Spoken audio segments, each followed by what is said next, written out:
Isaac Babel. Babel was he was a Jewish guy. He was a journalist, and he went along with the Red Cavalry, with the Cossacks. He rode with the Red Cavalry in the fight against the Poles in the Polish invasion, and then he rode beyond that. There's a lot of stories in here, some about his Jewish backgrounds, are really terrific stories about life in the Crimea, in Odessa. He comes out of Odessa. And then some terrific stories about the events in the Civil War. I find it very interesting. It's full of it's mostly short stories. He was killed in the Purge.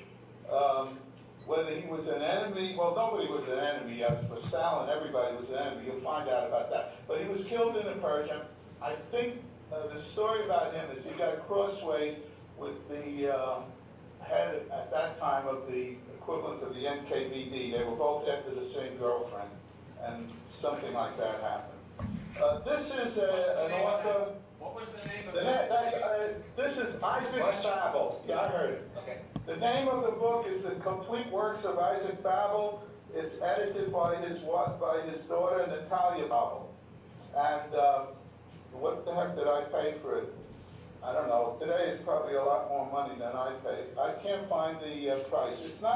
It's recently published. You probably can find it in any bookstore. And it's certainly on the Amazon list. So it's just come out in the last 5 or 10 years. Complete Works of Isaac Babel, highly recommended by me. This is a book called The White Guard. It's written by Mikhail Bulgakov. Mikhail Bulgakov got into trouble with Stalin, and he got out of trouble with Stalin. He ended up finally dying a natural death, which was quite an accomplishment for an intelligentsia. Bulgakov, in this book, writes about life in Kiev at the time of the Civil War. The White Guard refers to a family where the son was a member of the Tsarist army, but then he didn't know where he was going. It was right and left. And then there was a bandit group out there. And it'll give you a feeling of what was going on during the Civil War, that very tumultuous period. The family's name is the Turbans. And Bulgakov wrote a play called The Turbans, based on this novel. And Stalin liked this play. So this is an interesting book because it really isn't that much pro-Bolshevik, yet Stalin really liked this play and went many times to see it. And it was one of the reasons Bulgakov survived, in that Stalin had liked it. Good book. Bulgakov, I don't have a copy of it. I was looking for it before I came in today. Wrote a book called The Master and Margarita. The Master and Margarita, in Russian circles, is considered a masterpiece of 20th century Russian literature. It's a fantasy-type story. A character, which is pretty much the devil, comes back with a group of people. He takes over. He performs magic and gives out rubles to people in the audience. He does a magic show. And when they come home, those rubles turn into champagne labels. He gives out clothing to women, and as they walk home, the clothing falls away, and they all are walking in the street naked. It's a kind of a play on the Soviet system. It's a criticism of the Soviet system. These two examples that I gave are emblematic of what he was talking about. The book was written but not published during Bulgakov's lifetime. It only came out afterwards. As you can imagine, what would have happened had it come out. This is a book of short stories, satires. One of them is by Bulgakov. The major story is called The Fatal Eggs. And it's about scientists who create a gigantic red egg that keeps growing and growing. It's again a fantasy, and you can get the idea behind it. So there is a literature. Let's see. Did I bring along? Oh, I didn't bring it along. Okay. No, I think it's in the car, but I'll talk about it. Oh no, here it is. This is also a satire. Voinovich. Voinovich published this in Samizdat. You know what Samizdat was? It was running things on a mimeograph machine and passing them out, not regular publishing, and then it would go around from hand to hand. It's called The Life and the Extraordinary Adventures of Private Ivan Chankin. It's about life on the collective farm. Chankin is sent as a private to some airplane crashes on the collective farm, and they send Chankin out to guard the airplane, and then they forget about it. So he spends 20 years out there on the collective farm. Nobody ever hears from him, and these are his adventures on the farm. And they're pretty humorous. I put aside something here which is really pretty good. This is, I want to read a little bit of this to you. I hope this won't take up too much of our time tonight. Borisov is the district committee chairman, and Gobelov is the collective farm chairman. And Borisov, the district committee chairman, has now got a statue, a bust of Stalin in his office. And the secretary stopped by the bust of Stalin, stroked it mechanically on the head, and said, "Here's the thing, Ivan Timolovich. Your party organizer, Partok Kilim, says that you're not paying much attention to visual aid campaigns. Specifically, you haven't given enough money for the industrial production growth chart." "I didn't, and I won, and I won't," says Gobelov firmly. "I don't have the money to build a cowshed, and all Kilim does is draw his diagrams, throwing away all the coal hosts." The coal host is the collective farm. "All the coal hosts' money." "What do you mean he throws away the money?" said the secretary. "Do you know what you're saying?" "I know," said Ivan Timolovich. "I understand everything. It's just that I can't spare the money. The coal host has so little. We don't even know how we're going to plug up the holes. But of course, it's all got to come out of my hide because I'm the chairman. First you're a communist, then you're a chairman. And diagrams have great political significance. It's strange to hear a communist underestimate them. And I still don't know whether you're saying it's just an error or a firm conviction. If you're going to stick to that position, we'll have to take a good, hard look at you again. We'll look right into your heart, goddammit." In his anger, Borisov whacked Stalin on the head and then shook his hand in pain. Instantly, the expression of pain on his face changed into one of mortal fear. Borisov's mouth went dry. He opened his mouth and stared at Golubev, as if hypnotized. Golubev, meanwhile, was scared to death himself. He hadn't wanted to see it, but he had seen it. He had. And now what was there to do? Pretend he hadn't noticed it? But what if Borisov ran and confessed? Then Borisov would be out of trouble, and he, Golubev, would catch it for not reporting. If he did report it, they'd be glad to lock him up just because he had seen what they had seen. And then they go on to try to get past the situation. But just whacking him on the head. They talk about a schoolboy who had aimed a slingshot at his teacher and hit the portrait, and they never heard from him again. So it's there's a lot of other kind of crazy stuff in here about the life on the collective farm, and I would recommend this book as well. Also, I have a book here by an author named Anne Applebaum, same spelling as myself, but not a relative of mine. It's called The Gulag, A History, and we'll be talking about the Gulag today. It's very complete. It goes all the way back to the beginning of the Gulag, and I just want to tell you where that word came from before I start talking about my lecture today. Gulag is an acronym meaning Gavno Upravlenie Lageria, and what that stands for is Main Camp Administration. And that's all it means, but it's come to mean the entire system of prisons and so on. Okay, so let's begin talking about what we've come here to hear. As you can see from Engels' famous remark, they start a revolution, but they end up with something that they weren't counting on. Okay? Oh yes, for you folks over here in South County, I passed this around last time. You might find this interesting. This is the Commissar Vanishes. There's a couple of more books that I want to talk about before I get on this. This little tiny book here is called Looking Backward. It's a book about communism that was written in 1888 by an American named Edward Bellamy. He imagined a future world which was a kind of utopia.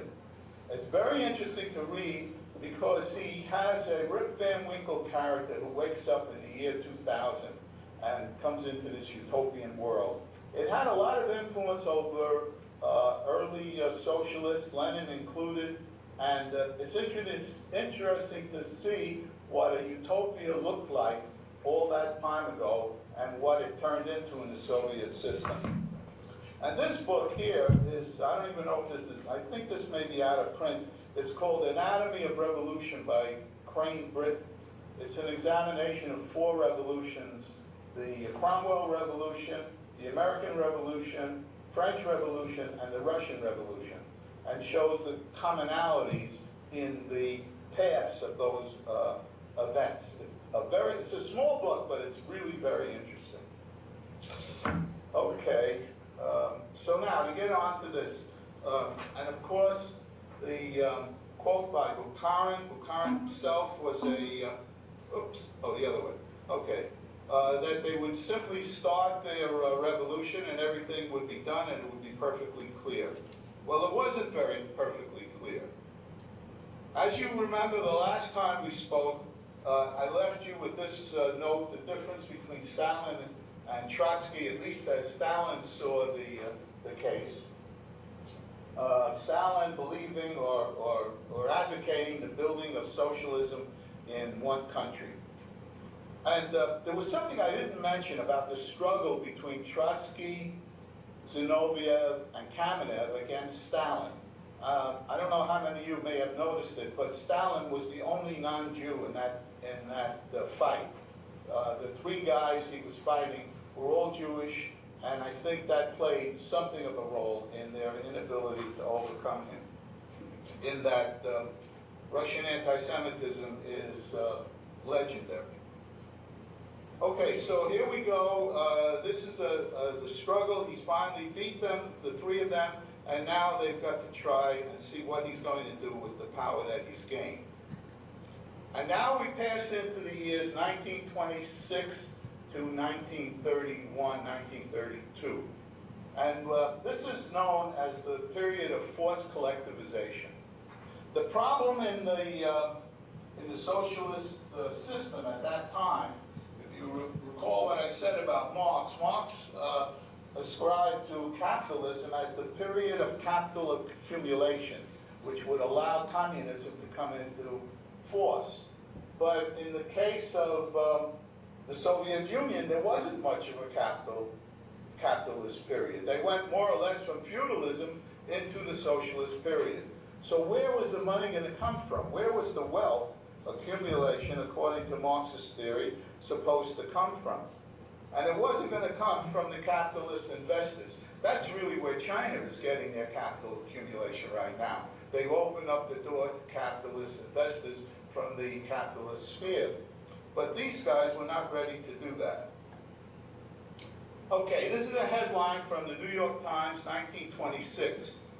Sharp and speedy accentuation of peasant pressure, which during the last years has constituted the most serious problem confronting the Bolsheviks. Food was getting smaller. One of the slogans of Lenin's slogan was land and peace, land and peace. And one of the things that they did immediately upon gaining power was to break up the large estates.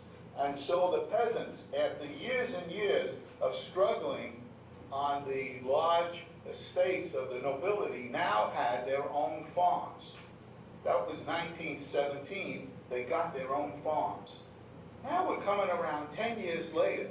The same people who got their own farms were being pressured now to move into collective farms. And they wanted them to give up their land and move into collective farms. No grain shortage, says the Soviet agent. Chairman of the board issued a statement denying Russia is on the verge of a wheat famine. But in fact, they were on the verge of a wheat famine. What was going on was the prices were going down because they didn't have the money for it at the central government. And even if they had the money, they didn't have the production of goods to make the money worth anything. And so the farmers were selling fewer to the central office, and there was, in fact, a shortage, and the crop was not coming in. As you know, crops will go up and down.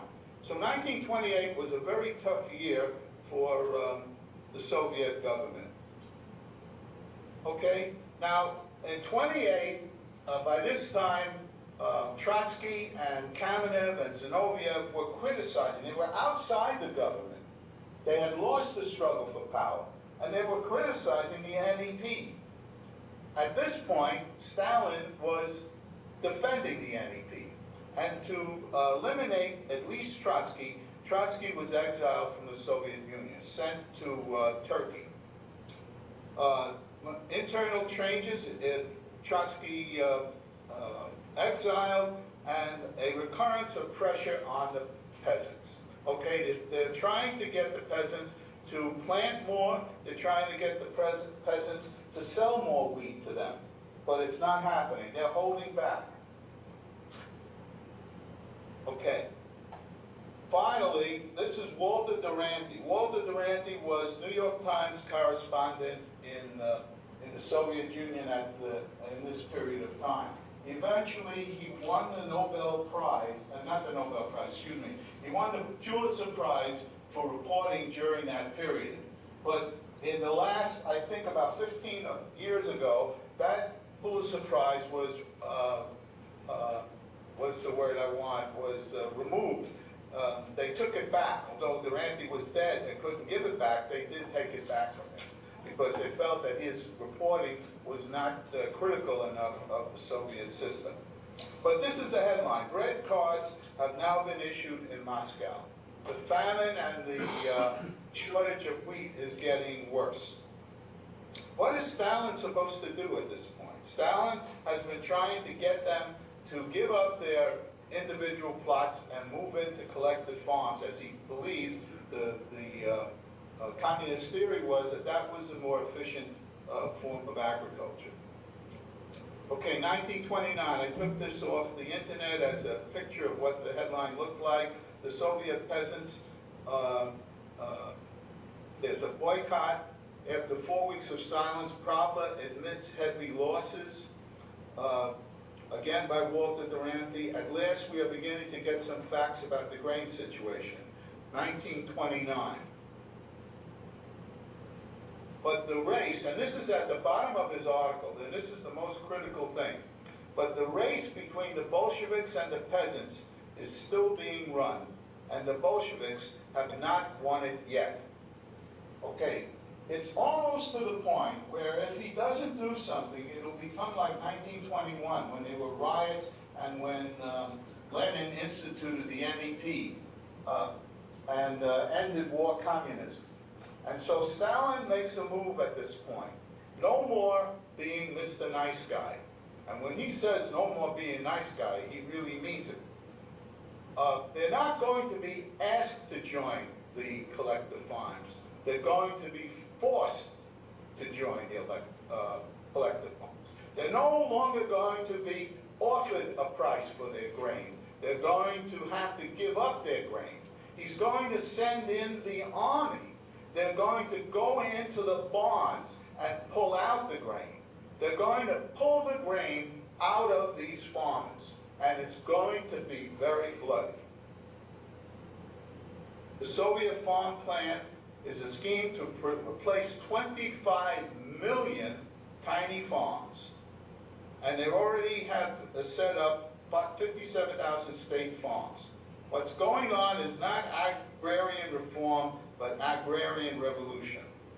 This has been called the revolution from above. We always think of revolution as people revolting and riots in the street. This is a case where the central government is organizing a revolution, and people are resisting it. Stan, did it matter whether it was Ukraine or Georgia or Russia? They were all treated the same. It was all over, yes. And of course, where it was bad, it was copied to be bad in the places where it was good. If somebody was really oppressing them in one location, as they were in the Eastern Urals, then that system was copied into the Ukraine. So it was made as hard as possible. The peasants were fighting back. Productivity was falling.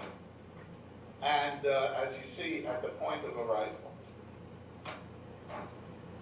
This is a statement by one of the soldiers who was sent in. They were starving. Do you know that? Their tractors were rusty. And remember, these folks were in kulaks. Kulak is a word, a Russian word for a more prosperous farmer. A farmer who would hire other farmers to work his land. It's a very flexible term. It was used very broadly. People were called kulaks who were not kulaks. Nobody could define exactly what a kulak was. And if you and I would meet some of these kulaks, we would think that they were starving people. They weren't all wealthy, prosperous farmers, but it was a term. They weren't kulak. They weren't class enemies. They were our own people. And it was very grim. And one of the leaders in this period was Khrushchev. Khrushchev eventually became the chairman of the Ukrainian Communist Party. I worked in the underground against the Tsar, and I fought in a civil war. Did I do all of that in order that I should now surround villages with machine guns and order my men to fire into crowds of peasants? Remember, Stalin had been sent by Lenin to Tsaritsyn to get the grain. Stalin was well aware of what it took to get grain from farmers, and he knew about hiding grain. So he was quite familiar, although he was no agricultural expert, he was quite familiar with this process. And so he was pushing them to get these people, give up their grain, and get into the collective farm system. And they pushed hard. Stalin insisted on exporting grain, and here's where some of that capital wealth, the capitalist accumulation of wealth, this is a substitute for it. Look at these figures. You can see that as the pressure mounted on the farmers to get into the collective farms, they were extracting grain from the agricultural sphere and increasing their exports. And these exports yielded them some of the money that they needed for industrialization. 1928 was the beginning of the first 5-year plan. We're going to be talking a little bit, I'll show you some pictures in a little bit, about 1934, which was a critical year for the Soviet Union. And to support the first 5-year plan, they needed machinery. They needed to hire experts, technicians, and engineers from the West. And the money for that was coming out of these, where is mine? Oh yeah, they were coming out of these 51 million centners of grain. Okay? Collectivization should be conducted on a voluntary basis. Okay, and there was a lot of resistance, as I just explained. So in 1930, it's so interesting, Stalin writes an article, Dizzy with Success, in which he castigates the Communist Party for pushing too hard. Suddenly he puts on a white hat, he's Mr. Nice Guy.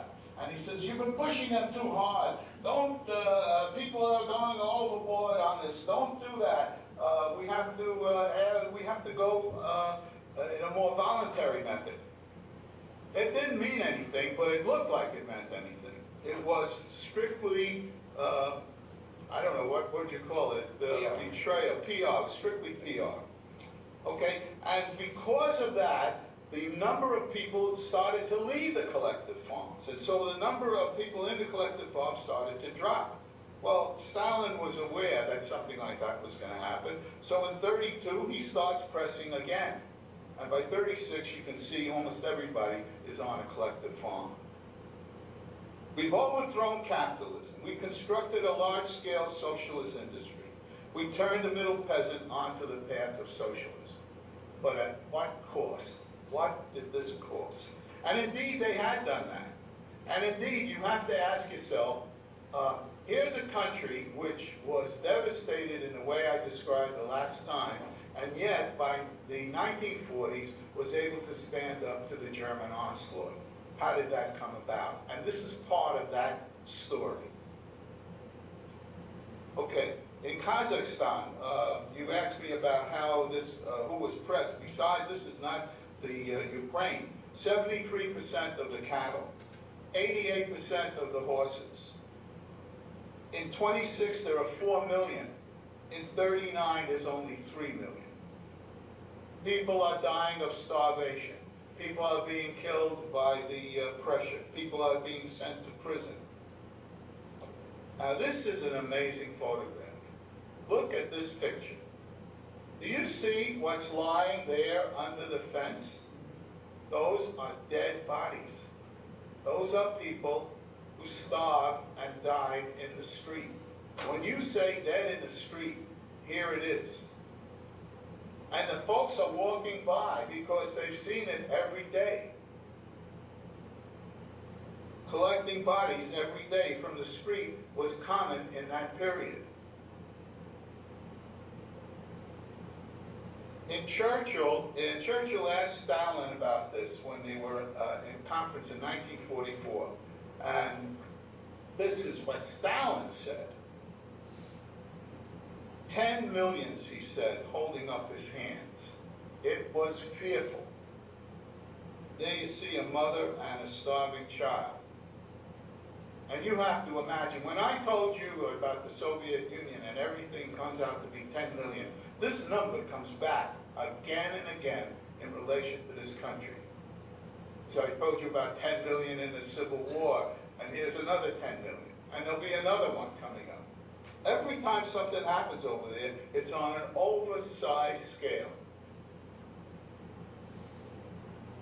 Okay, now, in order to, I guess, explain any shortcomings, in order to justify the system, we had these trials, these the people who are at fault, and you can guess who's going to be at fault. Zinoviev, Kamenev, Trotsky.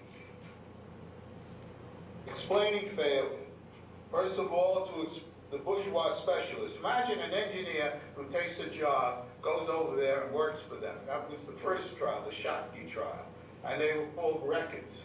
And there were Western engineers that were convicted, but those engineers were expelled and not sent to the Gulag. Later on, certainly Russian engineers were sent to the Gulag. If you couldn't make the norm.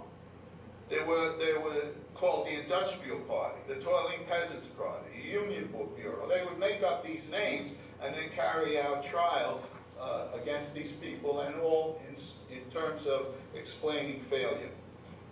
Their 5-year plan was an impossible goal, like doubling the output of steel in 5 years. And then Stalin increased that goal. After the success, quote unquote, of collectivization, there was criticism of this. There were people who realized what that had been done. Among the critics was Bukharin, excuse me. There were other people who were criticizing Tomsky. Tomsky, let me point out this guy. Tomsky was the only one of the, why is there no? I don't know. What happened to my little pointer? Well, those of you who up in Pittsfield can see this name, Tomsky's over here. He was the only one in Lenin's Politburo who was an actual worker. All those other guys were either lawyers or like Stalin, an underground operative, a semi-bandit. Tomsky was an actual worker.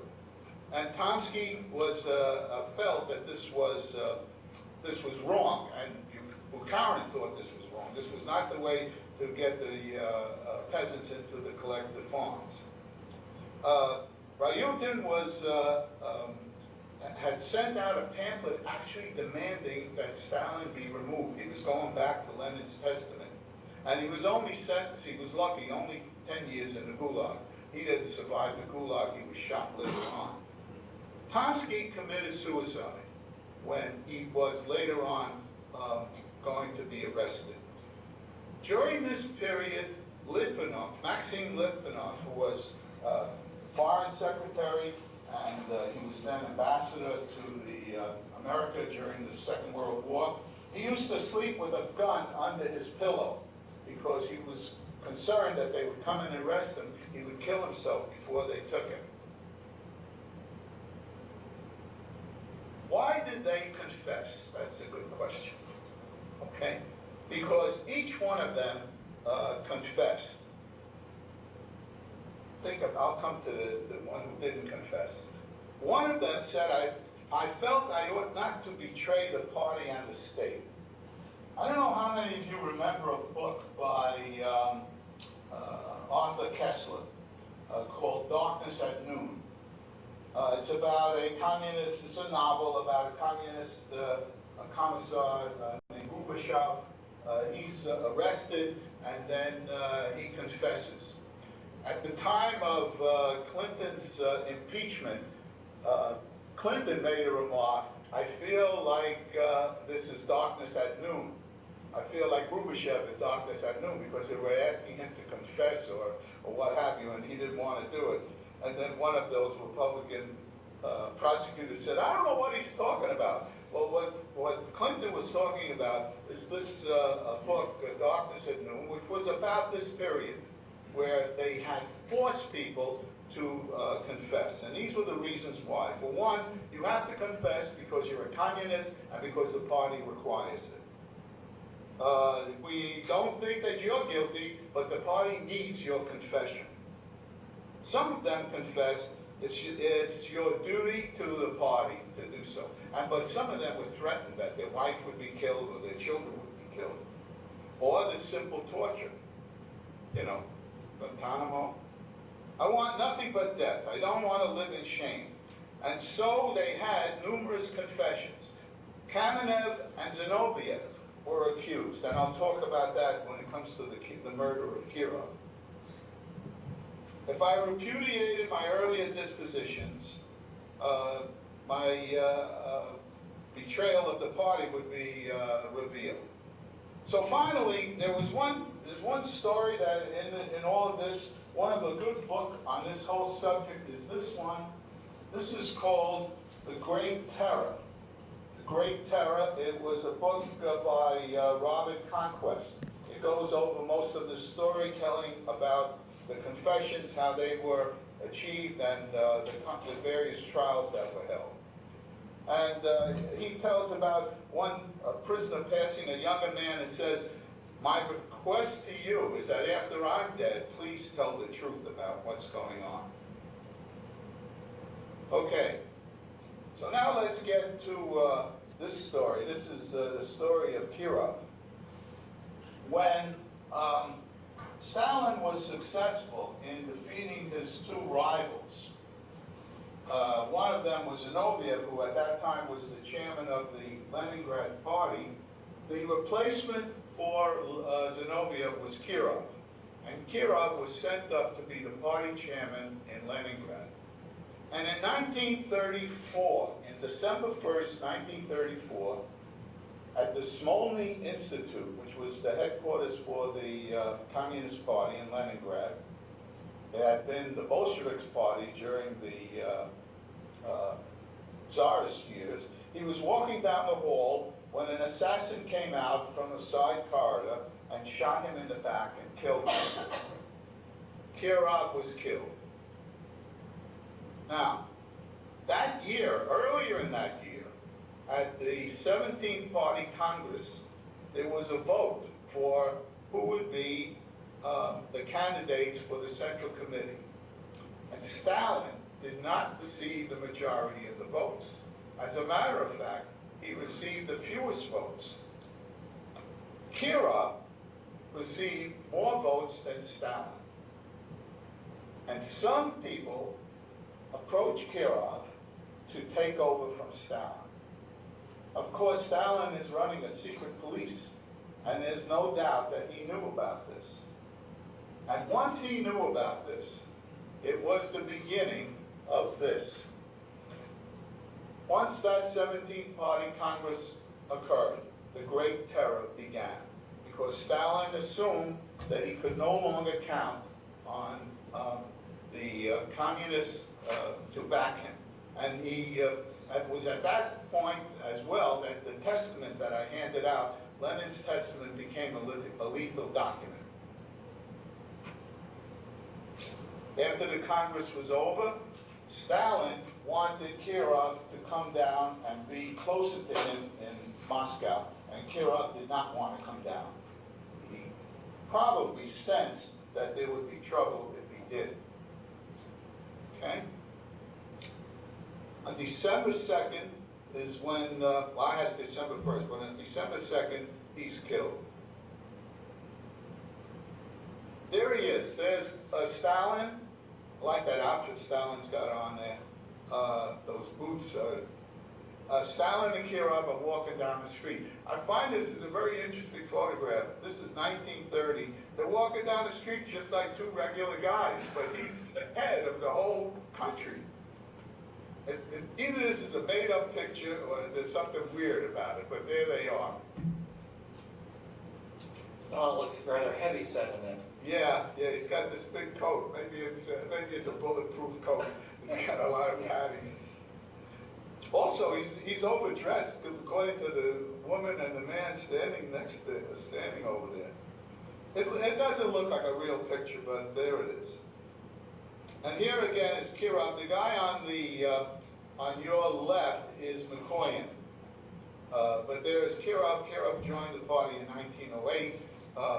He was not that much of a reformer, but he was not Stalin.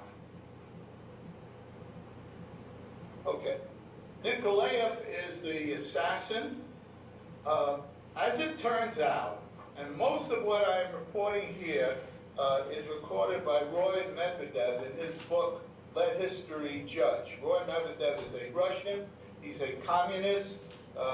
His criticism of Stalin is that he didn't create a strong enough country, that he made, let me call it, mistakes. It's not that he was a bad guy, but the main thing is that he didn't strengthen communism enough. That was Medvedev's story, but then he goes into what went on in terms of this Kirov murder. Nikolaev was arrested with a loaded pistol and a map of Kirov's walking habits.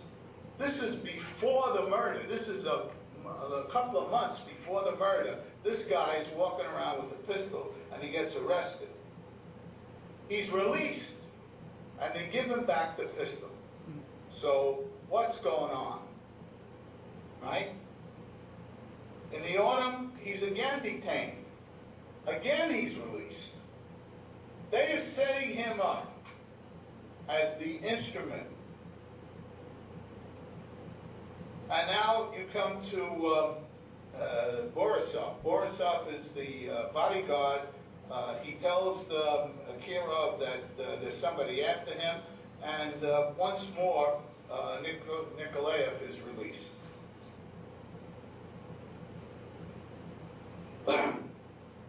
Now, after the murder, Borisov, the bodyguard, is going to be interrogated. Now, what happened after the murder is that Stalin gets on a train. He goes right up to Leningrad. He gets off the train, and the head of the Leningrad NKVD is there, and the Leningrad party officials are there. He walks up to the head of the NKVD, and he slaps him in the face. Does Stalin. Stalin convenes a committee where he sits in the committee, and he asks, and he is going to interrogate Nikolaev. Nikolaev is killed, is shot almost a week after this happens. There's not much of a trial. Not much of anything is ever proved about this at the time. But they're going to interview the bodyguard. And this is what happens to the bodyguard. He's brought to the interview in a closed truck, and Chekists are the NKVD of the day. They're carrying crowbars. The truck swerves in the street. It careens against a wall. And when the truck reaches its destination, Borisov is dead, killed by crowbars that, quote unquote, fell on him when the truck hit the wall. The truck swerves against the wall, Borisov killed by crowbars. Isn't that a shame? Okay. Now, and then of course, Nikolaev is killed right away. He confesses, he says, he's confessing because he thinks, well, he thought he would get off if he confessed, but there was no way he was going to get off. In 1936, this is a couple of years later, there's a terrorist activity of this Trotskyite Zinoviev plot. And then they begin to, they arrest Kamenev, they arrest Zinoviev, and each of them is immediately forced to confess. They confess to involvement in the Kirov's conspiracy. They confess to trying to assassinate Lenin, to trying to assassinate Stalin. Execution by shooting. Zinoviev and Kamenev confess, and a number of Bolsheviks, mostly directed against all the old Bolsheviks of the Leninist period. Almost nobody escapes getting arrested. Stan, last we heard, Trotsky is in Turkey. He's out of this, right? He's still in Turkey during this time? Well, from Turkey he goes to, if I remember all his travels, from Turkey he goes to Finland. From Finland, I think he goes to Paris. And then from there, he finally ends up in Mexico. And that's where he lands. But the thing about Trotsky is that as he's outside, he has contacts inside. And he begins to publish an expose, and the Trotskyite movement moves ahead. And throughout this period, Trotsky is throwing darts at Stalin and the Soviet system. Okay? And these, the shooting of Zinoviev and Kamenev, just a couple of things about that. Later on in life, as Stalin is carousing with his pals, Beria and the other members of his entourage, they did in company a witness, someone else witnessed them joking about the killing of Zinoviev.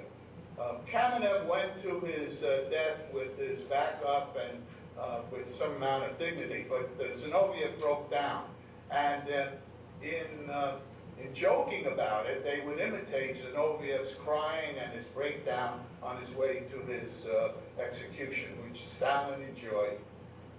Another thing about Zinoviev, his wife, knowing that he was going to be executed, and this strikes me somehow, she sewed into his coat the Shemai. The Shemai is the Hebrew call to God. So this is the guy who left his whole life as a communist and atheist, but they turned to God at the end. The Shemai was sewn into his coat.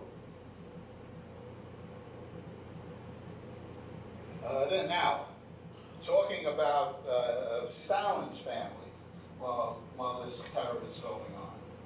Stalin, during the period of the Great Famine, which caused people to question Stalin, one of those who questioned him, and also during the terror, was his own wife, Nadia.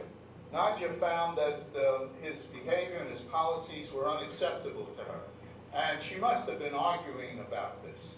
And one night they were in a party, they were at a party, and witnessed this. He was flicking cigarettes at her and matches. He'd light a match and throw it at her. So he'd throw his cigarette at her. And she got up and left the party. Molotov's wife, Polnya, she followed Nadia out of the room and followed her up to her room and then went home. Well, that night, Nadja shot herself and killed herself. And Stalin was, this was the second wife that died on him, and he was abashed by it, okay? And he always blamed Polya for this. Eventually, Polya was imprisoned during at the end, after World War II, when Stalin was during the period when Stalin was getting ready for the doctor trials and the anti-Semitic program, Polya, who was Jewish, was in prison, and she was in prison at the time, and she was Molotov's wife all through that, at the time of Stalin's death. He was flinging, he had some flings with young communists at the time. He was a male chauvinist of the first, he was what he was. Her mental condition, she wasn't really the most stable person anyway. Her brother, Fedya, had actually become schizophrenic. She stormed out of the party, and as I say, she shot herself. His son Yaakov, as I say on the first bullet, also tried to kill himself. Okay, Mandelstam was a poet. He was the husband of Anna Amakhtova, one of the major poets of the time, also anti-Stalinist person. He was sent to the Gulag in '36, basically for this poem. We live, deaf to the land beneath us. 10 steps away, no one hears our speeches. But where there is so much as half conversation, the Kremlin man of the mountains will be mentioned. His fingers are as fat as grubs, and the words, final as lead weights, fall from his lips. His cockroach whiskers leer, and his boots tops gleam. Around him a rabble of thin-necked leaders fawning half-men for him to play with. They whinny, pour, or whine as he breaks and points a finger, one by one, forging his lures to be flung like horseshoes at the head, the eye, or the groin. And every killing is a treat for the broad-chested Ossetian. Ossetia is a land near Chechnya, north of Georgia. And it's said that Stalin's father, Vissarion Dugashvili, came down from Ossetia into Georgia, and that's why this poet calls him the Ossetian. It's a world turned upside down. This is another story. An intifada, a woman was denouncing everybody in her village, and the Communist Party chief said, it's ridiculous. She's crazy. She's a crazy lady. The Kiev City Party Committee expelled her, and they said, no more slanders, this is ridiculous. Problem assailed them. They were the wreckers. They were the wrong ones. And so they went to the Gulag, and then she was rehabilitated. Nikolina was eulogized as a heroine, an exposer of enemies. The Kiev Party organization was charged with losing vigilance and protecting enemies. Now, this is the period of the 5-year plan. This is the period in 1934 when we had the second 5-year plan, where people are being pushed to the limits, where they're trying to industrialize. Now, I'm going to take this off and show you a film. This is the Denver hydroelectric plant. There's the water is running down the sluice pipe. We were working on section 34.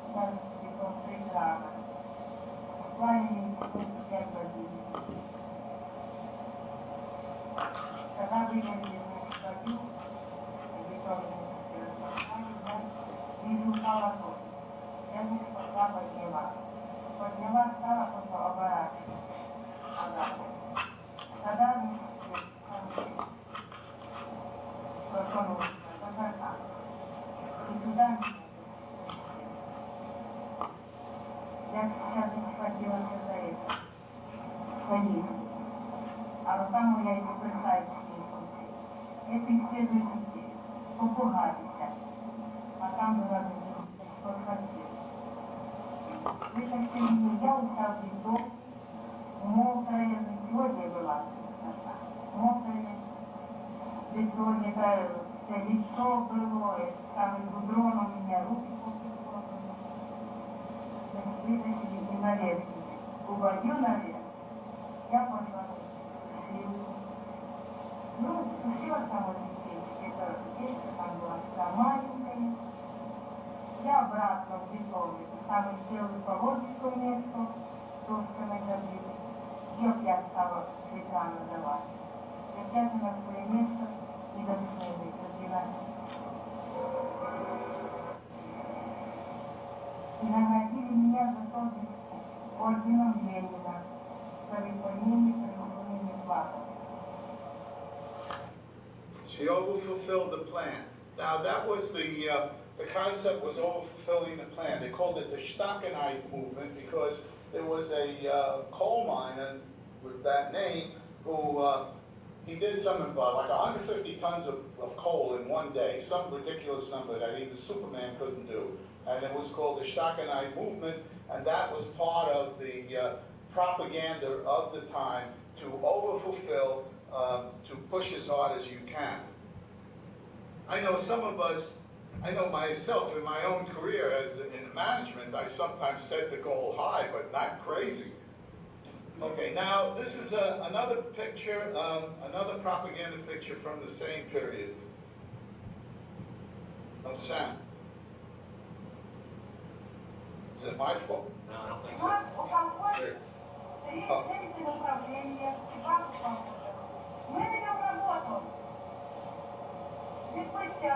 Can you imagine working for this lady? А я чувствую, куда я приехала. И что наши плохие человек. Они просто золотые слова говорят. Не надо записать, не надо было уже. This is the typical, this is the Хочется так и сделать, one typical bureaucrat. Хочешь колокольник так поставить? А не думаешь. Задница ты помнишь? Ну, вообще, невероятно так. Что трудности прошли, ты не запоминаешь. А вперед шагать, думаешь, что так? А что так может быть? Надо уметь подойдить еще. И я потом головой возьмешь, и не возьмешь.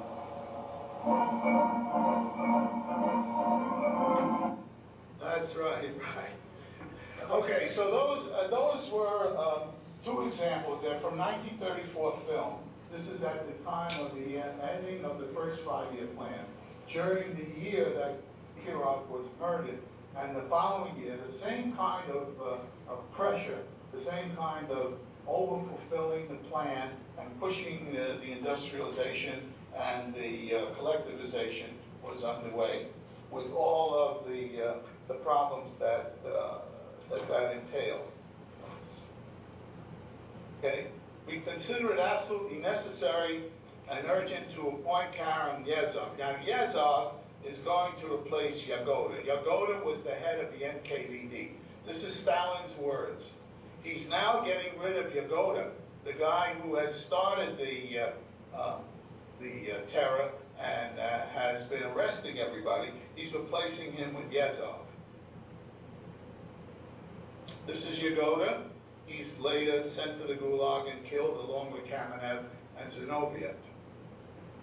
This is Yezhov, but you see there are two pictures there. Okay, and what do you think happened to Yezhov? Right, right. There goes Yezhov. He's replaced with Beria. Okay, so and Beria was afraid that night that Stalin died. Beria was well aware of this and was afraid that this was going to happen to him. And that's the basis for some belief that Stalin was actually killed that night in 1953. But there he is, okay? Notice, too, that Stalin likes to put his hand in his pocket like Napoleon also, just like Kerensky did. Okay, this is Bukharin was arrested. This is a picture of Marshal Tukhachevsky. Tukhachevsky was the general who was leading that arm of the Red Army that was approaching Warsaw from the north. when he wanted, he called for Stalin to link up with him so that they could join forces, and Stalin didn't join forces. So Tukhachevsky was a marked man because he was an embarrassment to Stalin. He was the good guy when Stalin was accused of insubordination all the way back in the Civil War. And then there was this great show trial of 1938. And Bukharin, who had worked with Stalin, who had been Stalin's helper when Stalin wrote his Marxism and the National Question, when Lenin sent Stalin to Vienna in 1912 to write this important paper, Bukharin helped him because Stalin was not familiar with German. Bukharin is charged with plotting to murder Stalin and Lenin. And this is really wild. Bukharin says, I'm not guilty, I'm not Zinoviev, I'm not Kamenev, I'm not going to tell lies against myself. And Molotov tells him this, look at this, if you don't confess, that will prove you're a fascist. The press is saying on trials of provocation, we'll arrest you and you will confess. Now, last time I showed you a quote from Shakespeare. Now I'm going to show you another quote. Are they in the prisoner's handwriting? No, they're not, said the White Rabbit. And that's the queerest thing about it. He must have imitated someone else's hand. Please, Your Majesty, I didn't write it. They can't prove that I did. There's no name. If you didn't sign it, that only makes matters worse. Right out of Alice in Wonderland. It's absolutely as though these guys were unbelievable. Okay, Bukharin is fighting for his life to save his record. He admits that he's doomed, but insists on clarifying the facts. Now, in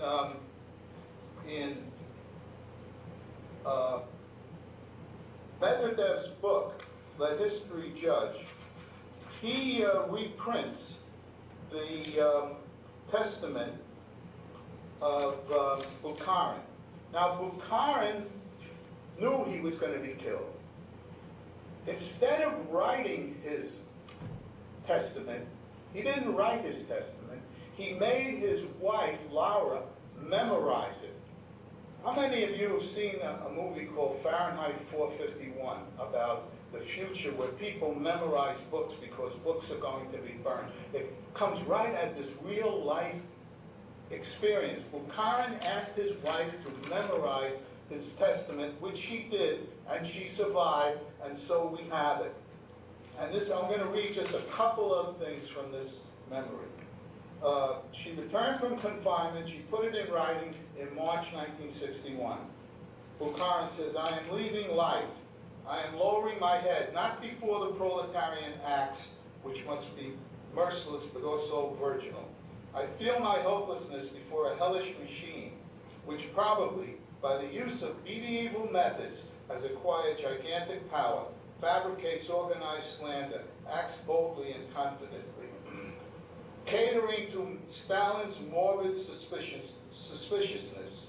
I've been in the party since I was 18.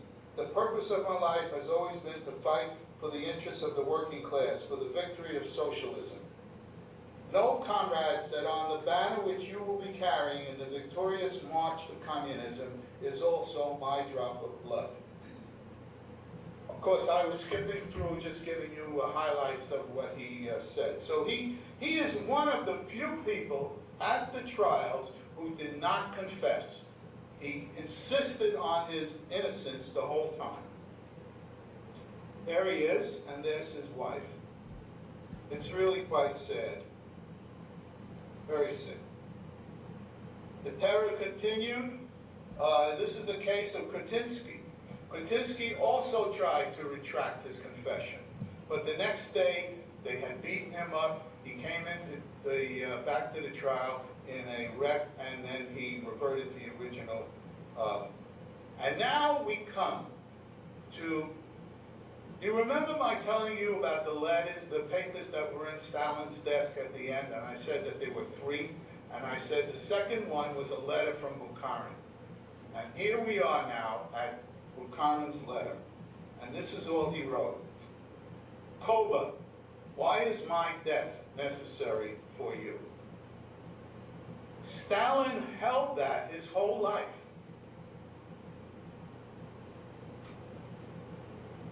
Now, That was the extent of the letter? Just that's right, it wasn't, no, he couldn't do much, you know. All of these people suffered. They're all part of the family or the extended family. This is on the first wife. The family name was Svenatza. The brother was killed. Her brother was killed. His wife was sent to the prison. The wife's son was sent along with her to the prison.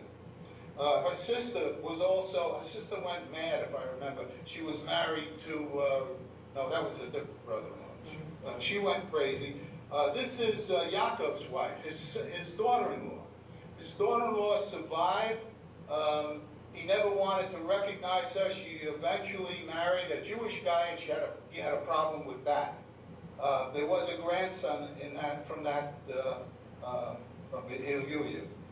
Now his second wife, that was Redden's. Redden's was his secretary. He married Nadja's sister Anna.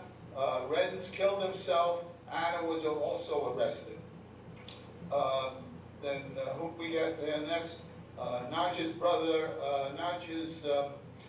Pavel. I don't think anything happened to her, but I know about Anna. He was trying to make out with Anna at one time. That is Stalin. Nadja's uncle and some of these other ones. I don't think anything happened to them, luckily for them. These are the labor camps. Here they are, spread all along, as you see, in various spots throughout the Soviet Union. Some of them up near where Stalin was held himself. Stalin was held somewhere up here, and there's a camp up there. Now this is an interesting camp. This is the White Sea, this is the Baltic Ocean, and a canal was created between the White Sea and the Baltic, and these lakes down here, the White Sea Canal. These laborers are working on the White Sea Canal, and they're not going to last very long. Anybody sent up to this site would be expected to die in a short time. The system, the Gulag system there, was that if you met your quota, they gave you a halfway decent, not a halfway decent, but something of a ration. If you didn't meet your quota, they cut your ration. And the less you made, the more they cut. And of course, the more they cut, the less you could work. So it was a way of performing a slow death. This is the far reaches. You can see out here where people were sent into prison camps. And while Stalin was the doctor of escapology, escaping numerous times from the Tsarist prisons, very few people escaped from these gulag. Although some did.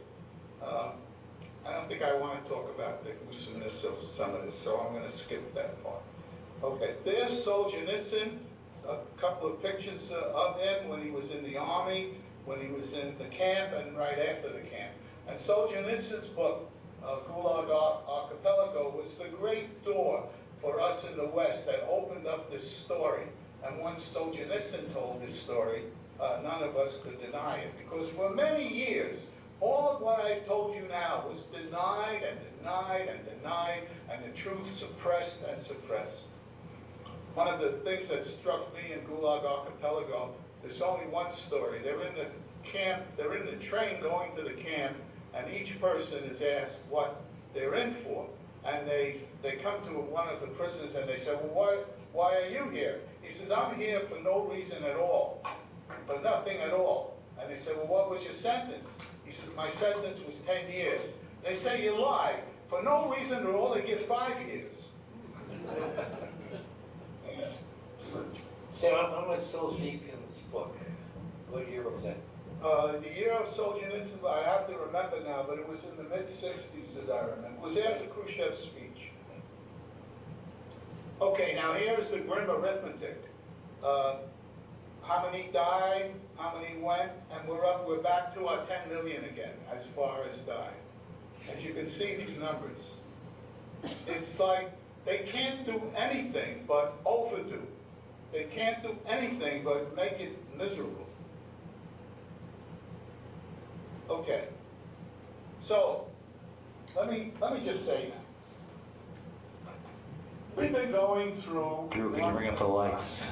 We were going through what was done, and it's a pretty sad story. But one of the things that we haven't done is we haven't given Stalin a chance.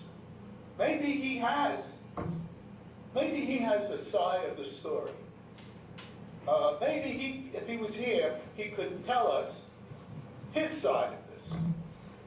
So let's imagine that he's here. Okay, so in your mind, I imagine that he's standing here, over here, and let's ask him what this was all about.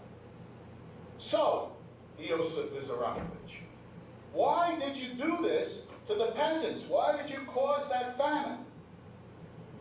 Well, we didn't make a revolution for the peasants. We suffered when we made a revolution. We had to defend the communist revolution. Now, I tried to be a nice guy to them. I tried to get them to go into the collectivization voluntarily. But when they wouldn't do it, I had to do that. I didn't like it, but that's the way it was, and after all, that's how I built socialism.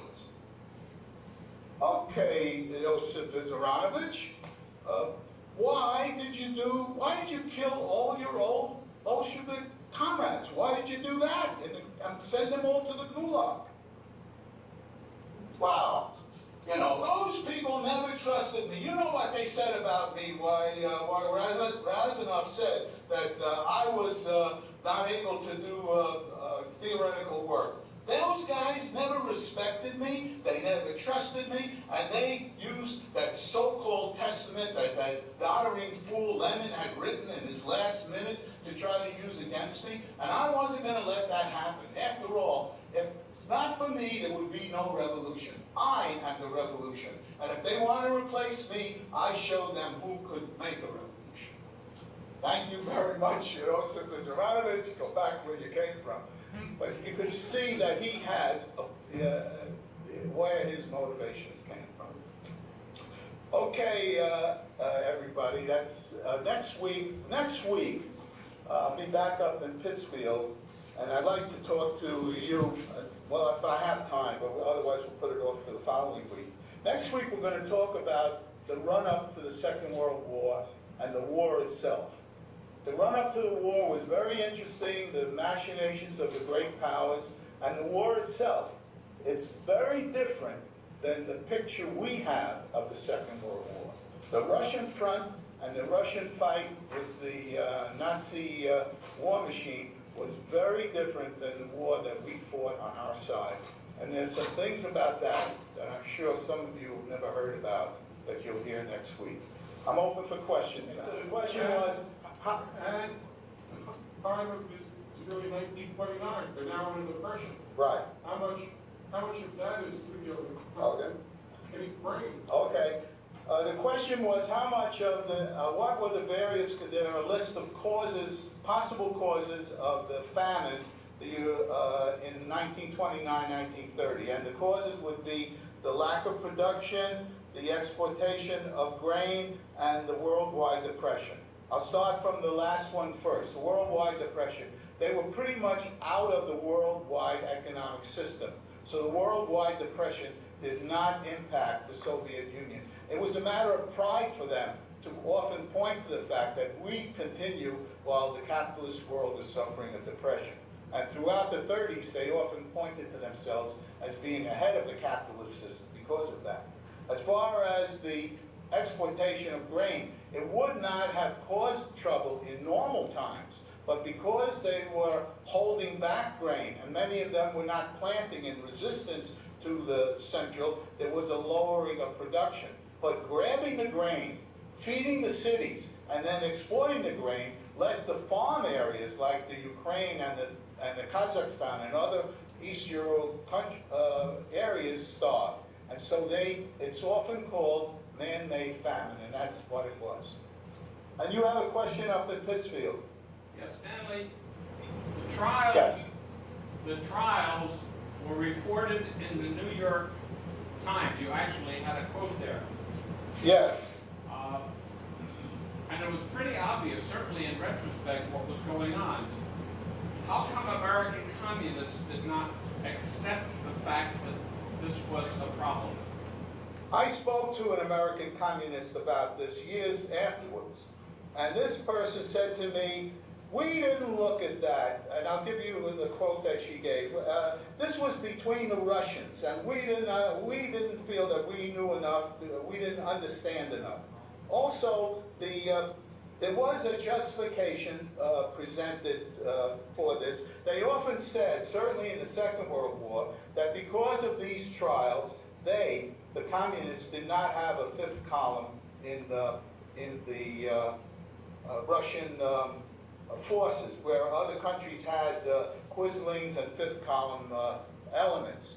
Now, the fact is that some of these communists were accused of communication with the Germans. But the communication, and even the sub rosa communication that did occur with the Germans, were part of an agreement that the Russians and the Germans made at Rapallo.